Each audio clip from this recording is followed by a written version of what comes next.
자, 당분간 대출받아서 아파트 사는 거, 특히 서울 아파트는 사기가 더 힘들어졌습니다. 최근에 주택담보 대출 한도를 최대 6억으로 제한했기 때문인데요. 특히 강남 3구 같은 규제 지역은 LTV 50% 적용했을 때 12억 이상의 아파트를 대출 끼고 구입하기가 사실상 힘들어졌습니다. 그러면 앞으로 어떤 일이 벌어질까? 자연스럽게 부모님께 증여받는 비중이 앞으로 점점 늘어날 텐데, 이 국세청에서도 이 자금 출처 조사를 더욱 엄격하게 관리할 가능성이 매우 높아졌습니다. 그래서 오늘은 아파트 사고 나서 자금 출처 세무조사 안 받는 방법을 설명드리겠습니다.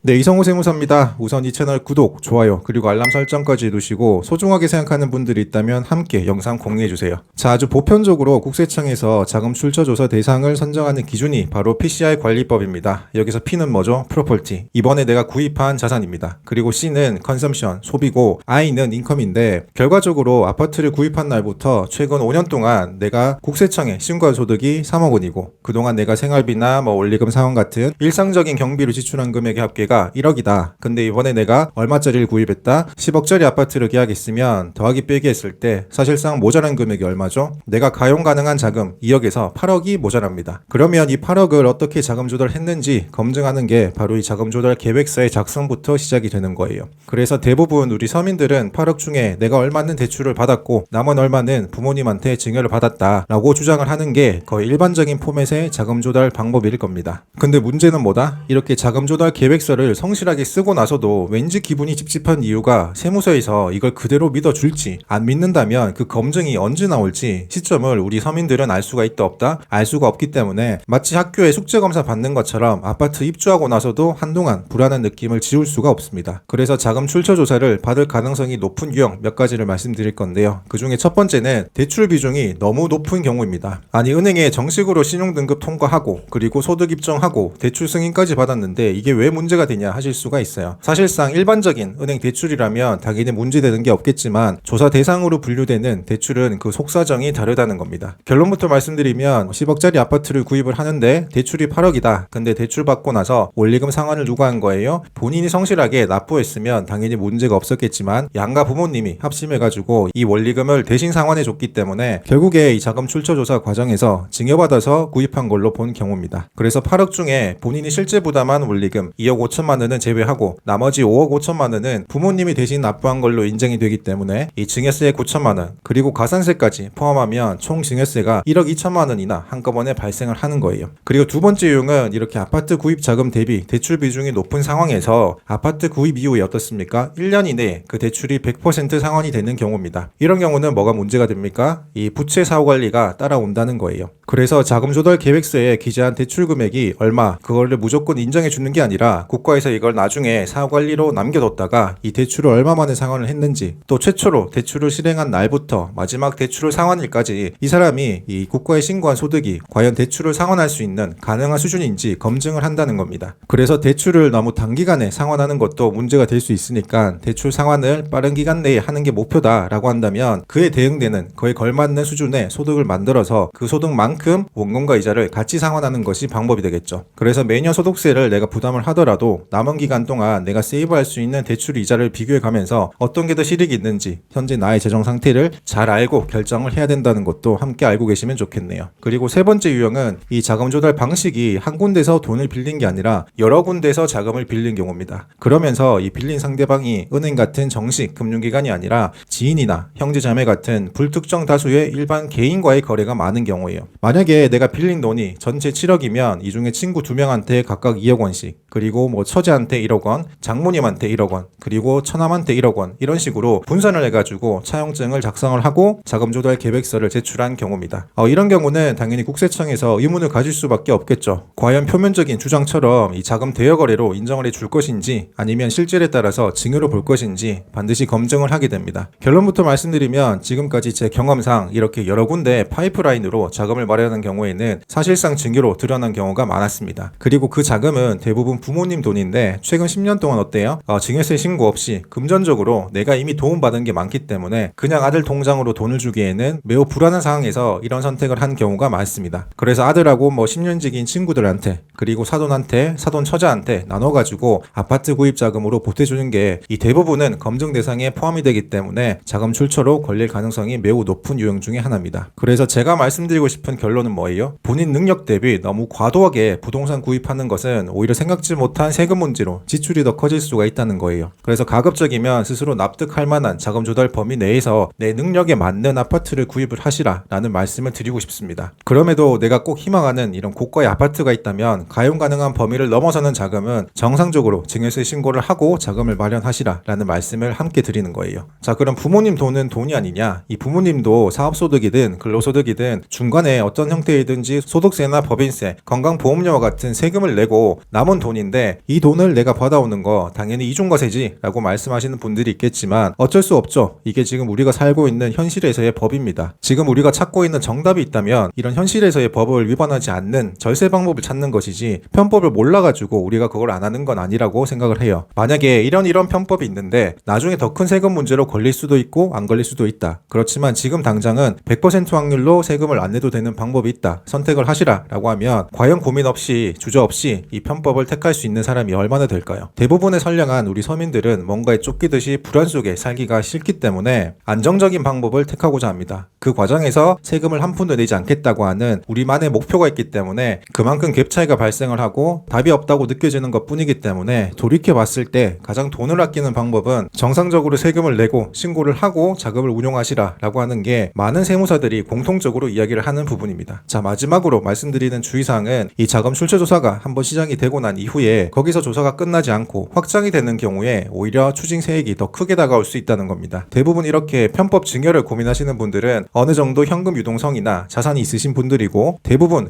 근로소득자보다는 상대적으로 사업소득자 비중이 높습니다. 그래서 지금 내가 병원을 운영하는데 이번에 딸이 결혼한다고 개포동에서 신혼생활을 원한다. 그래서 신축 아파트 하나를 사주고 싶은데 결국 증여로 마련해준 돈이 증여세만 추징이 되면 파급 효과가 덜하지만 내 사업체, 내가 운영하는 병원에 세무조사로 파생이 되는 경우가 예상 가능한 범위 내에서 가장 최악의 상황이라는 말씀을 제가 자주 드립니다. 그래서 최근 5년 동안 병원 매출 누락이 정황이 드러나서 함께 추징이 되면 개인 사업자라면 소득세, 법인 대표라면 대표자에 대한 상여처분과 법인 자체에 대한 추가적인 법인세가 더 나올 수가 있기 때문에 이런 부분, 조사가 확정이 될 수 있는 부분 주의를 하시면 좋겠고 또 다른 의미에서 조사 확대는 바로 증여자의 배우자에 대한 세무조사입니다. 지금 현행 법이 어때요? 부모님은 동일인으로 봅니다. 그래서 이번에 아버지한테 아파트 구입 자금을 받았지만 최근 10년 이내에 어머님한테 증여받은 예금이나 주식 투자금, 코인 투자금이 있으면 이것들도 다 증여재산에 합산이 돼가지고 증여세가 추징이 된다는 겁니다. 예를 들어서 이번에 아파트 구입 자금으로 소명을 해야 되는 자금은 2억으로 생각보다 크지 않지만 최근 10년 동안 어머님한테 증여받은 자금을 다 더해보니까 그게 5억이었다. 그럼 원래 2억에 대한 증여세만 계산을 하게 되면 어때요? 증여재산 공제 5천만 원 빼고 원래 내야 될 증여세가 2천만 원 거기다가 1년 뒤에 이런 조사를 통해 가지고 확인이 되었다라고 가정을 하면 대략 28%의 가산세가 더해져서 대략 2,500만 원이 추징이 되는 건데 어머님한테 증여받은 게 함께 확인이 돼가지고 거기다가 5억이 더 더해지니까 증여세만 얼마예요? 2천만 원이 아니라 1억 3천만 원이 넘습니다. 그래서 증여세는 해당 거래 자체만 보는 게 아니다. 그게 다가 아니다. 합산되기 때문에 반드시 폭탄처럼 한꺼번에 터진다는 위험성이 있어서 우리가 함부로 예상하기 쉽다 어렵다 매우 어렵다는 게 이런 자금 출처 조사, 증여세 세무조사의 가장 큰 주의사항입니다. 실제로 올해 1월부터 국토부와 서울시 그리고 한국부동산원이 합동으로 실시한 부동산 기획조사 결과도 어땠습니까? 올해 1월부터 2월 이 두 달 동안 총 136건이 적발되었습니다. 그중에 편법 증여와 이 사업 매출 누락 같은 국세청 소관의 적발 사례가 82건으로 전체 비중의 60%를 넘게 차지했어요. 그중 가장 대표적인 세 가지가 오늘 말씀드린 고가 아파트에 대한 자금 출처 조사 그리고 부모님한테 증여받은 자금이 있는데 증여세 신고는 제대로 했는지 그리고 특수한 계좌 간의 우회 거래를 통해 가지고 아파트 자금을 마련해 줬는지에 대한 내용입니다. 자, 결론적으로 말씀드리면 나는 괜찮겠지 라고 생각하시지 마세요. 적절한 소득이 있어야 하고 소득이 없으면 최대한 대출을 받는 게 좋습니다. 그리고 대출을 받더라도 이게 끝이지 생각하지 마시고 본인의 소득으로 그 대출을 감당해 나갈 수 있는지 그리고 지인으로부터 과도한 대출을 받는 건 이 사실상 증여 거래로 볼 수가 있기 때문에 대출이 능사는 아닙니다. 오히려 조사 범위 확대로 이어질 수가 있으니까 적절하게 증여세 신고를 하는 게 세무조사를 받을 확률도 낮추면서 오히려 장기적인 관점에서 봤을 때 뒤돌아봤을 때 돈 버는 방법이라는 거 다시 한번 말씀드립니다. 있습니다. 자, 오늘 영상이 도움이 되셨다면 구독과 좋아요 부탁드리고 알람 설정까지 두시면 가장 먼저 도움되는 절세 정보 확인하실 수가 있습니다. 다음 영상에서 뵐게요.